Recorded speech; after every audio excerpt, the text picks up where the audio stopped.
Hello friends, आप सभी का स्वागत है क्वालिटी एजुकेशन के इस डिजिटल प्लेटफॉर्म पर। और हमेशा की तरह शाम 7 बजे मैं आपसे जुड़ चुका हूं ईओआरओ की तैयारी करने वाले विद्यार्थियों के लिए करंट अफेयर्स के 10 बेहतरीन प्रश्नों के इस पिटारे के साथ। आप लोग जल्दी से इस सेशन को लाइक कर दीजिएगा। आपका एक लाइक हमें कार्य करने की एक नई ऊर्जा, एक नया मोटिवेशन जरूर देता है।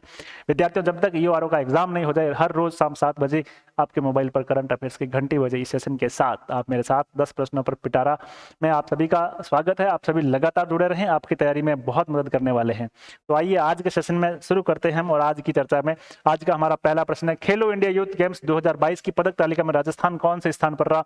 मोस्ट इंपोर्टेंट है ये सवाल, सबसे ज्यादा इंपोर्टेंट मैं समझता हूं आज के सवालों में। ये मोस्ट इंपोर्टेंट सवाल लगा लीजिएगा। और यदि हम पदक तालिका में राजस्थान की बात करें तो सबसे पहले मैं बता दूं कि राजस्थान चौथे स्थान पर रहा है। पहले स्थान पर बात करें तो पहले स्थान पर महाराष्ट्र रहा है, कुल 161 पदक जीते हैं। दूसरे स्थान की बात करें तो दूसरे स्थान पर हरियाणा रहा है इस खेलों में। तीसरे स्थान की बात करें तो तीसरे स्थान पर मध्य प्रदेश रहा है, जिसने इन खेलों की मेजबानी की है। और ये 5वें खेलो India youth games Madhya Pradesh में खेले गए। और चौथे स्थान पर रहा, तो चौथे स्थान पर यदि हम बात करें तो चौथे स्थान पर राजस्थान रहा। राजस्थान की बात करें तो आपको पदक याद होने चाहिए, कुल 48 पदक जीते। थोड़ी सी डिटेल आपको खेलो इंडिया यूथ गेम्स के बारे में बता देता हूँ। खेलो इंडिया यूथ गेम्स इनका ये 5वां संस्करण है। इसका जो शुभंकर है, शुभंकर इसका आशा रखा गया था। आशा आपको पता है वो चीता है जो नामीबिया से भारत लाई गई थी, और मादा चीता है वो इसका शुभंकर है। पहला संस्करण की बात करें तो 2018 में इसका पहला संस्करण हुआ था, नई दिल्ली में खेलो इंडिया यूथ गेम्स शुरू हुए थे। दूसरे संस्करण की बात करें तो 2019 में हम इन खेलों की मेजबानी करने के लिए आ गए महाराष्ट्र के पुणे शहर में। फिर हम नॉर्थ ईस्ट में चले गए तीसरे संस्करण के 2020 में गुवाहाटी असम में ये खेल आयोजित हुए। और चौथे संस्करण 2021 में ये संस्करण आयोजित हुए हरियाणा की मेजबानी पंचकुला में। और जो 5वां संस्करण है मध्य प्रदेश के 8 विभिन्न शहरों और इसके अलावा दिल्ली में साइकिलिंग की जो स्पर्धाएं हुई वहां आयोजित हुआ। बात हो रही है पदक तालिका की। पदक तालिका में पहले स्थान पर महाराष्ट्र रहा, दूसरे स्थान पर हरियाणा रहा। प्रश्न कह रहा है राजस्थान का कौन सा स्थान रहा, तो चौथा स्थान राजस्थान का रहा। कुल 48 पदक राजस्थान ने जीते हैं, ये कुल पदक है। आगे बढ़ते हैं। सेकंड सवाल, महिलाओं का आईसीसी T20 वर्ल्ड कप 2023 का खिताब किस देश की टीम ने जीता? तो ये जो खिताब है ये ऑस्ट्रेलिया ने जीता है, ये इसका राइट आंसर है। ये 8वां वर्ल्ड कप था, महिलाओं का 8वां वर्ल्ड कप था। 8 में से ताजुब होगा ऑस्ट्रेलिया का यह 6वां वर्ल्ड कप था। और 8 में से 6 वर्ल्ड कप तो अकेले ऑस्ट्रेलिया की महिला विमेंस टीम जीत चुकी है। भारत की बात करें तो भारत का जो सफर है वो सेमीफाइनल तक रहा था, और सेमीफाइनल में भारत को ऑस्ट्रेलिया ने हराया था, और ऑस्ट्रेलिया इसमें फाइनल में पहुंची थी। 8 में से 6 ये जीते हैं। और इसका जो आयोजन है, इसकी जो मेजबानी है वो दक्षिण अफ्रीका में रही। दक्षिण अफ्रीका को ही ऑस्ट्रेलिया ने फाइनल में हराया था। आगे बढ़ते हैं। रणजी ट्रॉफी 2022 देश की खिताब विजेता टीम कौन सा है? देखिए, रणजी ट्रॉफी 2022 देश का जो खिताब है वो सौराष्ट्र ने जीता है। सौराष्ट्र ने जीता है, किसको हरा करके? बंगाल को हरा करके। और सौराष्ट्र ने ये दूसरी बार खिताब जीता है। कौन सी बार? दूसरी बार। सौराष्ट्र टीम के कप्तान कौन थे? तो सौराष्ट्र टीम के कप्तान थे जयदेव उनादकट, बॉलर है।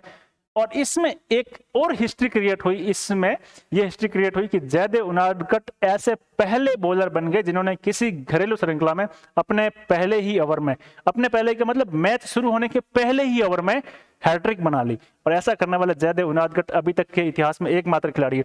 अच्छा, सौराष्ट्र ने दूसरी बार जीता, तो पहली बार कब जीता था? पहली बार इन्होंने 2019-20 में ये ट्रॉफी जीती थी। और 2019-20 में भी इन्होंने बंगाल को ही हराया था, और बंगाल को हरा करके ये खिताब इस बार भी 2022-23 का भी फिर से सौराष्ट्र जीती है। अगला प्रश्न, फीफा क्लब विश्व कप 2023 का आयोजन किस फुटबॉल क्लब ने जीता?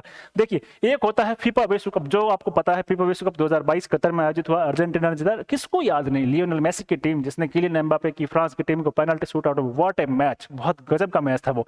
3-3 की बराबरी पर रहने के बाद पेनल्टी शूट आउट में अर्जेंटीना ने 4-3 से वो मैच जीता था, और हर किसी को याद है। और उस मैच में फ्रांस के राष्ट्रपति इमैनुअल मैक्रो भी थे। बहुत सारी तस्वीरें आई, वो अपने टीम के साथ खड़े थे। उनकी जो स्पोर्ट्स स्पिरिट है वो वाकई गजब की है। अब हम बात करते हैं उस क्लब की, नहीं, ये फीफा के जो क्लब है वे है, क्लब बने हुए हैं, जैसे मैनचेस्टर यूनाइटेड है, चार्ल्सी है, पेरिस सेंट जर्मन है, लिवरपूल है, अल हिलाल है। इस तरह के जो क्लब बने हुए हैं, इन क्लबों के बीच भी विश्व कप आयोजित होते हैं। और इस बार जो खिताब है क्लब का वो जीता है रियल मैड्रिड ने। रियल मैड्रिड ने ये खिताब 5वीं बार जीता है। कितनी बार? 5वीं बार जीता है। और रियल मैड्रिड स्पेन का क्लब है, ये स्पेनिश क्लब है। इन्होंने हराया किसको? अल हिलाल को। अल हिलाल जो कि सऊदी अरब का क्लब है, इसको हराया। और अगला प्रश्न है, भारत के 80वें ग्रैंड मास्टर कौन बने? पहली बात तो ग्रैंड मास्टर का जो संबंध है वो शतरंज खिलाड़ियों से है, शतरंज खेल से है, और 80वें ग्रैंड मास्टर बने थे विघ्नेश एनआर, ये इसका राइट आंसर है। आदित्य मित्तल ये भारत के 77वें ग्रैंड मास्टर है। कौस्तव चटर्जी भारत के 78वें ग्रैंड मास्टर है। कौस्तव चटर्जी का संबंध पश्चिमी बंगाल से है और ये पश्चिमी बंगाल के 10वें ग्रैंड मास्टर है। एम प्रणेश ये भारत के 79वें ग्रैंड मास्टर है और विघ्नेश एनआर भारत के 80वें ग्रैंड मास्टर बन गए। अगला प्रश्न, हाल ही में किस भारतीय एथलीट पर डोप टेस्ट में फेल हो जाने के कारण फरवरी 2023 में प्रतिबंध लगा दिया? उसका सही उत्तर है दीपा कर्माकर। ये जो जिम्नास्ट है दीपा कर्माकर, इस पर आईटीए ने प्रतिबंध लगा दिया है, इंटरनेशनल टेस्टिंग एजेंसी ने इसलिए प्रतिबंध लगा दिया है क्योंकि प्रतिबंधित दवाओं की सेवन करने के कारण इन्होंने गलत तरीके से अपने शरीर की क्षमताओं को बढ़ाया और डोप टेस्ट में फेल हो गई। एक नाम आता है वाडा, WADA, world anti doping agency, उसके सानिध्य में ही हर देश की नेशनल एंटी डोपिंग एजेंसी होती है, उनकी लेबोरेटरी होती है। हर एथलीट को बड़े इवेंट से पहले अपने सैंपल्स उनको देने पड़ते हैं ताकि लेबोरेटरी में जांच करके ये पता लगाया जा सके कि इस खिलाड़ी ने प्रतिबंधित दवाओं का सेवन किया है या नहीं किया है। इस टेस्ट को हर खिलाड़ी को पास करना होता है। जो खिलाड़ी फेल हो जाता है वो चैलेंज कर सकता है, लेकिन दूसरे चरण में यदि उसका दूसरा सैंपल भी फेल हो जाता है तो उस पर आईटीए प्रतिबंध लगा देती है और इस तरह का प्रतिबंध हाल ही में भारतीय जिम्नास्ट दीपा कर्माकर पर भी लगाया। आपको लग रहा होगा बहुत गजब का कंटेंट है और इस तरह से इससे भी कई गुना अच्छा कंटेंट पाने के लिए आपका स्वागत है हमारे पेड कोर्स। 199 रुपए का, महज 199 रुपए का पेड कोर्स सुन लीजिएगा, जिसमें आपको पूरे 2 साल का 2022 और 2023 का पूरा current affairs with test series, जिसमें कि 100 से ज्यादा टेस्ट है और 3000 से अधिक प्रश्न है। करंट अफेयर्स का पर्सनल सेपरेट कोर्स इससे अलावा आपको कहीं नहीं मिलेगा। और यूआरओ की जिसने पार्ट ए जिसने फुल कोर्स परचेज किया उन्हें लेने की आवश्यकता नहीं है। पार्ट बी के विद्यार्थी इसे जरूर लें, आपके एग्जाम में बहुत मददगार साबित होने वाला। हर महीने के 4 वीडियो आपको उसमें मिलने वाले, 2022 के 48 और 2023 के उसमें 48 वीडियो 96 वीडियो मिलने वाला। और हाँ, यदि आप यूआरओ के एग्जाम के बाद भी तैयारी जारी रखते हैं तो भी उस कोर्स की वैलिडिटी जो है आपके खरीदने के 1 साल तक लगातार रहेगी। बार बार आग्रह करने के बाद मैं इस बात को दावे के साथ कह सकता हूं कि यदि आप इस कोर्स में मेरे साथ ट्रस्ट करते हैं, मुझ पर भरोसा जताते हैं, तो मैं आपको निराश नहीं होने दूंगा। करंट अफेयर्स का सबसे बेहतर कंटेंट मैं आपको ला करके अवेलेबल करवाऊंगा। आप सभी की मंगल कामनाएं साथ है। आगे बढ़ते हैं। हाल ही में 20 फरवरी 2023 को नीति आयोग का मुख्य कार्यकारी अधिकारी सीईओ किसे बनाया गया है? मोस्ट इंपोर्टेंट प्रश्न लगा लो इसको। पहले मैं इस प्रश्न का उत्तर दे देता हूं, फिर हम बात करते हैं नीति आयोग के बारे में। देखिए, हाल ही में BVR सुब्रमण्यम को इसका सीईओ बनाया गया है। नीति आयोग की बात कर लेते हैं, national institute of transforming India की बात कर लेते हैं। यह योजना आयोग के स्थान पर लाया गया था 1 जनवरी 2015 को। प्रधानमंत्री इसके पदेन अध्यक्ष होते हैं। प्रधानमंत्री इसके पदेन अध्यक्ष होते हैं, यानी जो व्यक्ति प्रधानमंत्री पद पर आसीन होगा वो इसका अध्यक्ष होगा। इसके अलावा एक उपाध्यक्ष होता है और एक इसमें सीईओ होता है। तो ये VBR सुब्रमण्यम है, ये सीईओ बनाए गए हैं। वर्तमान में उपाध्यक्ष की बात करें तो सुमन बेरी वर्तमान में उपाध्यक्ष है। सुमन बेरी आदमी है, ध्यान रखना, ठीक है ना। और इसके बात करें परमेश्वर नायर की, तो ये थोड़ा सा इनका कार्यकाल की बात कर ले। ये इनके सीईओ का कार्यकाल है वो 2 साल रहेगा। और सबसे बड़ी बात, नीति आयोग से संबंधित ये किस मॉडल पे काम करता है? तो ये कोऑपरेटिव फेडरलिज्म, सहकारी संघवाद के मॉडल पर काम करता है, जहां राज्य और केंद्र दोनों मिलकर के काम करें। योजनाएं ऊपर से बनकर के केंद्र से बनकर के राज्यों पर थोपे नहीं, राज्यों से बनकर के केंद्र को उसमें समावेश किया जाए। इस मॉडल को कहते हैं सहकारी संघवाद। उस मॉडल पर यह नीति आयोग काम कर रहा है। तो वर्तमान में इसके सीईओ बने हैं परमेश्वरन अय्यर की जगह BVR सुब्रमण्यम। परमेश्वरन अय्यर अगले 3 साल के लिए भारत की तरफ से विश्व बैंक में काम करने जा रहे। आगे बढ़ते हैं। अगला प्रश्न आज का, हाल ही में भारत के किस राज्य केंद्र शासित प्रदेश में लिथियम के भंडार पाए गए हैं? मोस्ट इंपोर्टेंट है, भारतीय भूगर्भिक वैज्ञानिकों ने जम्मू कश्मीर में लिथियम के भंडारों की खोज की और बहुत बड़े मात्रा में 5.8 मिलियन टन की लिथियम के भंडार की खोज की। लिथियम जो अपनी चार्जेबल बैटरी होती है, चाहे वो इलेक्ट्रिक व्हीकल्स में हो, आने वाला समय जो इलेक्ट्रिक व्हीकल्स का है या इलेक्ट्रिक प्रकार की जो बैटरियां है उनका है, तो उनमें चार्जेबल बैटरियों में लिथियम बहुत ही काम आता है। लिथियम से ये बैटरियां बनती है, इसलिए बहुत ही भारत की जो लिथियम की आयात है वो खत्म होगी। तो ये जो मिला है आपको जम्मू कश्मीर में मिला है।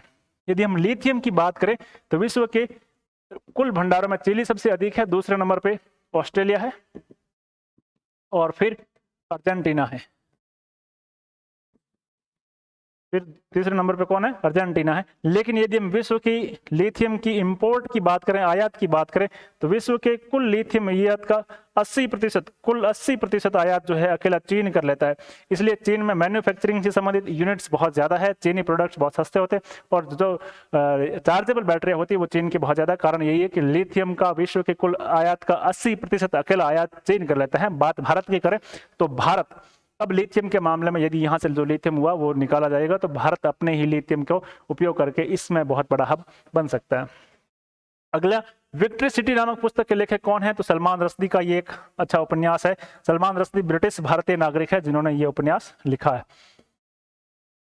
आज का अंतिम प्रश्न है हमारा इस सेशन का, तुर्की में आए विनाशकारी भूकंप में बचाव और राहत कार्यों के लिए भारत द्वारा चलाए गए ऑपरेशन का नाम क्या। हम इस पे पहले डिस्कस कर चुके हैं पिछले सेशन में।